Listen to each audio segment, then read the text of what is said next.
Vos atvykę į sodybą poilsio namelis nusprendėme, kad ši vieta primena Provansą. Tokios išpuoselėtos aplinkos ir nuostabių gėlynų dar niekur nesame matę. Sodybos šeimininkė Asta mus pasitiko ir palydėjo į pramogų namelį, kuriame karščiausią birželio dieną buvo gaivu. Aprodžiusi namelį šeimininkė mus paliko poilsiauti, bet netrukus pasirodė katinas Pickis, palaikęs draugiją visos viešnagės metu. Pramogų namelis sukurtas poros, šeimos draugų ar mūsų atveju kolegų susitikimai. Erdvioje namelio svetainėje su virtuve patogu tiek ruošti maistą, tiek bendrauti.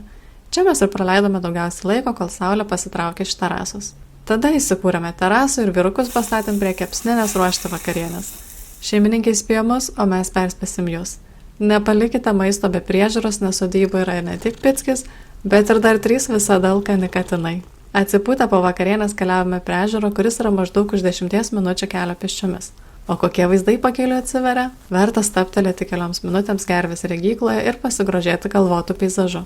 Prie ežero nusileidžiame išmintų takeliu pro pievas, kuriuose radome žemuogių. Priėjimas prie ežero natūralus, o krantas staigiai negilėja.